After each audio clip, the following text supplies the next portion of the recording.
Dear friends, welcome back to VKP commerce education. നമ്മളിന്ന് discuss ചെയ്യുന്നത് എക്സ്പോർട്ടുമായി ബന്ധപ്പെട്ട പ്രൊസീജിയേഴ്സാണ്.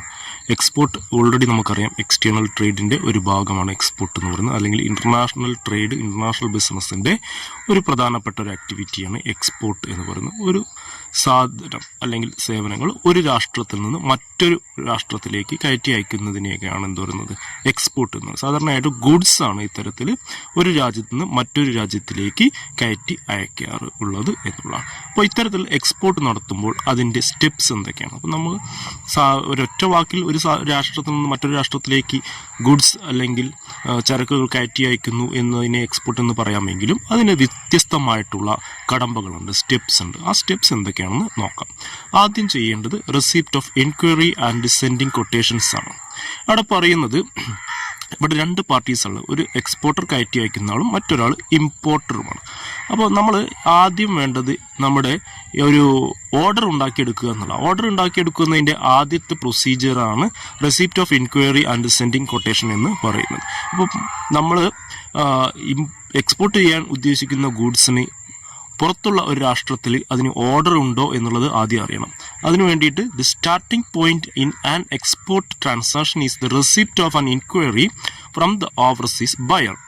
In response the exporters prepares an export quotation called proforma of invoice. അപ്പോൾ ആ രാജ്യത്ത് നിന്ന് നിങ്ങളുടെ ഇന്ന പ്രൊഡക്റ്റ് ഞങ്ങൾക്ക് ആവശ്യമുണ്ട് എന്ന് പറയുന്ന രൂപത്തിലുള്ള ഒരു കൊട്ടേഷൻ അല്ലെങ്കിൽ എന്താ പറയുക, ഒരു ഇൻക്വയറി വേണം എന്നുള്ള. അവരുടെ ഇൻക്വയറിക്ക് അനുസരിച്ച് നമ്മൾ തിരിച്ചങ്ങോട്ട് കൊടുക്കുന്നത് പ്രൊഫോം ഓഫ് ഇൻവോയ്സ് ഓർ കൊട്ടേഷൻ എന്ന് പറയുന്നത്. അപ്പോൾ നിങ്ങൾക്ക് ഇന്ന സാധനം നൽകാൻ കഴിയുമോ എന്ന് ചോദിച്ചു കഴിഞ്ഞാൽ, ഓക്കെ ഞങ്ങൾക്ക് ഇന്ന സാധനം നൽകാൻ കഴിയും, എക്സ് എന്ന പ്രൊഡക്റ്റ് ഇന്ന പ്രൈസിൽ ഇത്ര ക്വാണ്ടിറ്റി ഇന്ന സ്റ്റാൻഡേർഡുള്ള അല്ലെങ്കിൽ ഇന്ന ക്വാളിറ്റിയുള്ള പ്രൊഡക്റ്റ് ഞങ്ങൾക്ക് നൽകാൻ കഴിയും എന്നുള്ളത് നൽകി കഴിഞ്ഞാൽ അതിന് പ്രൊഫോം ഓഫ് ഇൻവോയ്സ് അല്ലെങ്കിൽ കൊട്ടേഷൻ എന്നൊക്കെ പറയാം. അപ്പോൾ അതിനുശേഷം രണ്ടാമത്തെ സ്റ്റെപ്പാണ് receipt of order or indent ആണ്. In case the prospective buyer finds the export price and other terms and conditions acceptable, it places an order or intent for the goods to be dispatched. അപ്പം നമ്മൾ quotation നൽകി, നിങ്ങൾ ഉദ്ദേശിക്കുന്ന ഈ product ഇന്ന ക്വാളിറ്റിയിലുള്ള ഇന്ന സ്റ്റാൻഡേർഡിലുള്ള ഇത്ര ക്വാണ്ടിറ്റി ഐറ്റംസ് ഇന്ന പ്രൈസിന് ഞങ്ങൾ തരാൻ തയ്യാറാണെന്ന് പറഞ്ഞു കഴിഞ്ഞാൽ ആ ഓർഡർ അവർക്ക് ആക്സെപ്റ്റബിൾ ആണ് എങ്കിൽ എന്ത് ചെയ്യാം, receipt of order or intent എന്നുള്ള സ്റ്റെപ്പിലേക്ക് വരികയാണ്. അപ്പോൾ എന്താ പറയുന്നത്, അവിടെ പ്രോസ്പെക്റ്റീവ് ആയിട്ടുള്ള ബയർ, ഇമ്പോർട്ട് ചെയ്യപ്പെടുന്ന ആള് നമ്മൾ നൽകിയിട്ടുള്ള എക്സ്പോർട്ട് പ്രൈസിലും അതർ ടേംസ് ആൻഡ് കണ്ടീഷൻസിലും എഗ്രീഡ് ആണ് എങ്കിൽ, ഓക്കെ ആണ് എങ്കിൽ നമ്മൾ എന്ത് ചെയ്യും, നമ്മൾ ഓർഡർ അല്ലെങ്കിൽ ഇൻറ്റന്റ് എന്ത് ചെയ്യും, ഇവിടുന്ന് ഡിസ്പാച്ച് ചെയ്യുന്നതുമായി ബന്ധപ്പെട്ടുള്ള ആദ്യത്തെ സ്റ്റെപ്പ് ആരംഭിക്കും. ഓക്കെ, അപ്പോൾ ഇത് ഓക്കെയാണ്. അപ്പോൾ അവരുടെ ഓർഡർ ഓക്കെയാണ്, നമ്മളത് പ്രൊഡ്യൂസ് ചെയ്യാൻ റെഡിയാണെന്ന് പറഞ്ഞു കഴിഞ്ഞാൽ പിന്നെ നമ്മൾ അറിയേണ്ടത്, നമ്മൾ ഇത്രയും വിലപിടിപ്പുള്ള ഗുഡ്സ് മറ്റൊരു രാജ്യത്തിലേക്ക്, നമ്മൾ അറിയാത്തൊരു രാജ്യത്തിലേക്ക് കയറ്റി അയക്കുമ്പോൾ ആ ഗുഡ്സ് അവിടെ റിസീവ് ചെയ്ത് കഴിഞ്ഞാൽ നമ്മുടെ ഗുഡ്സിന് തക്കതായിട്ടുള്ള പ്രതിഫലം, അതായത് നമ്മുടെ പ്രൈസ് കൃത്യമായി കിട്ടുമോ എന്നുള്ളതിനെ കുറിച്ചുള്ള ഒരു അറിവാണ്. ആ അറിവ് കിട്ടുന്നതിന് വേണ്ടിയിട്ടാണ് മൂന്നാമത്തെ ആക്ടിവിറ്റി ചെയ്യുന്നത്, assessing the importer's credit worthiness and securing a guarantee for payment. നമ്മൾ അയക്കപ്പെടുന്ന സാധനം റിസീവ് ചെയ്യുന്ന ഇമ്പോർട്ടറുടെ ക്രെഡിറ്റ് വർത്ത്നെസ്, കടം അടച്ചു തീർക്കാനുള്ള കപ്പാസിറ്റി, ഫൈനാൻഷ്യൽ കപ്പാസിറ്റി ചെക്ക് ചെയ്യപ്പെടുന്നത് ഇവിടെയാണ്. അതുപോലെ തന്നെ ഇത് രണ്ടും നടത്തുന്ന പാർട്ടികളാണെങ്കിൽ പോലും അവർക്ക് വേണ്ടി അവരുടെ പേയ്മെന്റ് ബാങ്കുകളാണ് ഈ ആക്ടിവിറ്റി കണ്ടക്ട് ചെയ്യുക, ഫിനാൻഷ്യൽ ആയിട്ടുള്ള കാര്യങ്ങൾ ചെയ്യപ്പെടുന്നത്. അതുകൊണ്ട് ആ ബാങ്കിൽ നിന്ന്, ആ ഇമ്പോർട്ട് ചെയ്യപ്പെടുന്ന ആളുടെ ബാങ്കിൽ നിന്ന് കൃത്യമായിട്ടുള്ള ഗ്യാരണ്ടിയും ക്രെഡിറ്റ് വർത്ത്നെസിനെ കുറിച്ചുള്ള കൃത്യമായിട്ടുള്ള ഒരു ധാരണയും കിട്ടിയെങ്കിൽ മാത്രമേ നമുക്ക് എന്ത് ചെയ്യാൻ പറ്റുള്ളൂ, ചെയ്യാൻ പറ്റുള്ളൂ. അപ്പോൾ അത് ഉറപ്പുവരുത്തുക എന്നുള്ളതാണ് മൂന്നാമത്തെ സ്റ്റെപ്പ് പറയുന്നത്. നാലാമത് ഒബ്റ്റെയിനിങ് എക്സ്പോർട്ട് ലൈസൻസ്. ഇതെല്ലാം ഓക്കെ ആയി കഴിഞ്ഞാൽ നമ്മൾ നമ്മുടെ രാഷ്ട്രത്തിൽ നിന്ന് മറ്റൊരു രാഷ്ട്രത്തിലേക്ക് സാധനങ്ങൾ കയറ്റി അയക്കുന്നതിന് ഗവൺമെന്റിൻ്റെതായിട്ടുള്ള കുറേ നടപടികളുണ്ട്. അപ്പോൾ അതിൻ്റെ ഒരു ഭാഗമാണ് സാധനങ്ങൾ കയറ്റി അയക്കുന്നതിനുള്ള എക്സ്പോർട്ട് ലൈസൻസ്. നമ്മൾ അതാത് കൺസേൺഡ് ആയിട്ടുള്ള റെസ്പെക്റ്റീവ് പാർട്ടീസിൽ നിന്ന്, ഗവൺമെന്റ് പാർട്ടീസിൽ നിന്നും ലൈസൻസ് ഒബ്റ്റെയിൻ ചെയ്യുക, നേടിയെടുക്കുക എന്നുള്ളതാണ് അതിൻ്റെ മറ്റൊരു കൺസെപ്റ്റ്. അപ്പോൾ director general of foreign trade and get, അവിടെ നിന്നാണ് സാധാരണയായിട്ട് എന്ത് ചെയ്യുന്നത്, നമ്മൾ ഈ ഒരു എക്സ്പോർട്ട് ലൈസൻസ് നേടിയെടുക്കേണ്ടത്. മറ്റൊന്ന് ഒബ്റ്റെയിനിങ് പ്രീ ഷിപ്മെന്റ് ഫിനാൻസ് ആണ്. ഷിപ്മെന്റ് നടത്തുന്നതിന്, അതായത് ഈ ഓർഡർ കിട്ടിക്കഴിഞ്ഞാൽ സാധനങ്ങൾ പ്രൊഡ്യൂസ് ചെയ്തിട്ട് പാക്ക് ചെയ്തിട്ട് കൃത്യമായി ഷിപ്മെന്റ് നടത്തുന്നതിന് അല്ലെങ്കിൽ പ്ലേസ് ചെയ്യപ്പെടുന്നത് വരെയുള്ള കുറേ എക്സ്പെൻസസ് ഉണ്ട്. ആ എക്സ്പെൻസ് നമ്മൾ കണ്ടെത്തുക, അതിനുള്ള ഫിനാൻസ് കണ്ടെത്തുക എന്നുള്ളതാണ് അഞ്ചാമത്തെ സ്റ്റെപ്പിൽ പറയുന്നത്. ദെൻ ആറാമത്തെ സ്റ്റെപ്പിൽ പറയുന്നത് production and procurement of goods ആണ്. എക്സ്പോർട്ട് ചെയ്യാൻ ഉദ്ദേശിക്കുന്ന ഗുഡ്സ് അതേ പറയപ്പെടുന്ന സ്റ്റാൻഡേർഡ് ക്വാളിറ്റിയിലും ക്വാണ്ടിറ്റിയിലും പ്രൊഡ്യൂസ് ചെയ്യപ്പെടുക എന്നുള്ളതാണ് ആറാമത്തെ സ്റ്റെപ്പ്.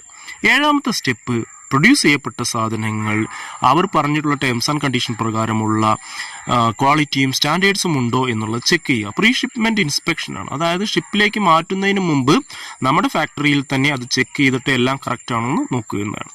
അടുത്ത എട്ടാമത്തെ സ്റ്റെപ്പ് പറയുന്നത് എക്സൈസ് ക്ലിയറൻസ് ചെയ്യണം. എക്സൈസ് കമ്മീഷണറിൽ നിന്നും നമ്മുടെ സാധനങ്ങൾ ഫോറിൻ ആയിട്ടുള്ള കൺട്രീസിലേക്ക് എക്സ്പോർട്ട് ചെയ്യുന്നതാണ്.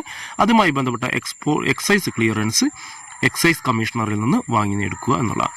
ഒമ്പതാമത്തെ step obtaining certificate of origin. ഏത് രാജ്യത്ത് നിന്ന്, ഏത് സംസ്ഥാനത്ത് നിന്ന്, ഏത് സ്ഥാപനത്തിൽ നിന്ന് പ്രൊഡ്യൂസ് ചെയ്ത് ബാച്ച് ഗുഡ്സ് ആണെന്നുള്ളതിന്റെ ഒരു സർട്ടിഫിക്കറ്റാണ് സർട്ടിഫിക്കറ്റ് ഓഫ് ഒറിജിൻ എന്ന് പറയും. ഈ സർട്ടിഫിക്കറ്റ് കൃത്യമായിട്ട് നേടിയെടുക്കുക എന്നുള്ളതാണ് ഒമ്പതാമത്തെ സ്റ്റെപ്പ്. പത്താമത്തെ സ്റ്റെപ്പ് പറയുന്നത് ഷിപ്പിംഗ് സ്പേസ്. നമ്മളിത് കയറ്റി അയക്കുന്നതിന് വേണ്ടി ഷിപ്പായാലും എയർ കാർഗോ ആണെങ്കിൽ ഏത് രൂപത്തിലാണെങ്കിൽ അതിനുള്ള സ്പേസ് ബുക്ക് ചെയ്ത് കറക്റ്റായിട്ട് അതിനുള്ള സജ്ജീകരണങ്ങൾ ഒരുക്കി വെക്കുക എന്നുള്ളതാണ് പത്താമത്തെ സ്റ്റെപ്പ്. 11ാമത്തെ സ്റ്റെപ്പ് പറയുന്നത് പാക്കിംഗ് ആൻഡ് ഫോർവേഡിംഗ് ആണ്. കൃത്യമായിട്ട് പാക്ക് ചെയ്യുന്നു, അതിന് ലേബൽ ചെയ്യുന്നു, അതിന് സെക്യൂർഡ് ആയിട്ടുള്ള പ്രൊട്ടക്ഷൻ ആയിട്ടുള്ള രൂപത്തിലുള്ള പാക്കിംഗ് കംപ്ലീറ്റ് ചെയ്യുക എന്നുള്ളതാണ് 11ാമത്തെ. 12 ഇൻഷുറൻസ് ഓഫ് ഗുഡ്സ് ആണ്. ഒരു രാജ്യത്ത് നിന്ന് മറ്റൊരു രാജ്യത്തിലേക്ക് ഷിപ്പായാലും എയർ കാർ വഴിയാണെങ്കിലും എങ്ങനെയാണെങ്കിലും അപ്പോൾ അവിടെ പലപ്പോഴും നഷ്ടപ്പെടാനുള്ള സാധ്യത, റിസ്ക്, പോസിബിലിറ്റി ഓഫ് ലോസ് ഉണ്ട്. അത് മിനിമൈസ് ചെയ്യപ്പെടുന്നതിന് വേണ്ടി നമ്മുടെ ഗുഡ്സിനെ ഇൻഷുർ ചെയ്യുക എന്നുള്ളതാണ് അടുത്ത സ്റ്റെപ്പ് പറയുന്നത്. ദെൻ അതിനുശേഷം കസ്റ്റംസ് ക്ലിയറൻസ് വാങ്ങുന്നു. കസ്റ്റംസ് ക്ലിയറൻസ് വാങ്ങിയതിന് ശേഷം ഒബ്റ്റെയിനിങ് മേറ്റ്സ് റെസിപ്റ്റ് ആണ്. സാധനങ്ങൾ കപ്പലിന്റെ കാർഗോയിൽ കയറ്റി വെച്ച് കഴിഞ്ഞാൽ അതിന്റെ കമാൻഡിംഗ് ഓഫീസർ നൽകുന്ന റെസിപ്റ്റിനെയാണ് മേറ്റ് റെസിപ്റ്റ് എന്ന് പറയുന്നത്. മേറ്റ് റെസിപ്റ്റ് നേടിയെടുക്കാം. 15ാമത്തെ സ്റ്റെപ്പാണ് payment of freight and issuance of bill of lading. ചരക്ക് ഇത് കയറ്റിയിറക്കുന്നതുമായി ബന്ധപ്പെട്ട ചരക്കുമായി ബന്ധപ്പെട്ടിട്ടുള്ള ഇറക്കുകൂലികളും കയറ്റുകൂലികളും ഒക്കെ കൃത്യമായിട്ട് പേയ്മെന്റ് നടത്തുക, അതിന്റെ റെസിപ്റ്റ് സ്വീകരിക്കുക എന്നുള്ളത്. 16ാമത്തെ സ്റ്റെപ്പാണ് പ്രിപ്പറേഷൻ ഓഫ് ഇൻവോയ്സ്. നമ്മൾ കയറ്റി അയക്കുന്ന ഗുഡ്സിന്റെ കൃത്യമായ ക്വാണ്ടിറ്റിയും നമ്പറും അതിന്റെ മറ്റു സ്പെസിഫിക്കേഷൻസ് കാണിക്കുന്ന പ്രൈസ് എല്ലാം കാണിക്കുന്ന ഒരു ഇൻവോയ്സ് ക്രിയേറ്റ് ചെയ്യുക എന്നുള്ളതാണ്. ഏറ്റവും അവസാനം ഈ പ്രോസസ്സ്, അതായത് ഇവിടുന്ന് കയറ്റി അയച്ച സാധനങ്ങൾ അവിടെ റിസീവ് ചെയ്ത് കഴിഞ്ഞാൽ ഈ പേയ്മെന്റ് സെക്യൂർ ചെയ്യുക എന്നുള്ളത്. അത് 2 ബാങ്കുകളും കോർഡിനേറ്റ് ചെയ്തുകൊണ്ട് അതിന്റെ പേയ്മെന്റ് സക്സസ്ഫുൾ ആക്കുന്നതാണ് 17ാമത്തെ സ്റ്റെപ്പ്. ഇത്തരത്തിൽ 17 സ്റ്റെപ്പുകൾ കംപ്ലീറ്റ് ചെയ്യുമ്പോഴാണ് സാധാരണയായിട്ട് ഒരു എക്സ്പോർട്ട് കംപ്ലീറ്റ് ആകുന്നത്. അപ്പോൾ നിങ്ങൾക്ക് സ്റ്റെപ്പുകൾ കൃത്യമായി മനസ്സിലായി എന്ന് വിചാരിക്കുന്നു. എല്ലാവർക്കും വിജയാശംസകൾ നേരുന്നു. Thank you.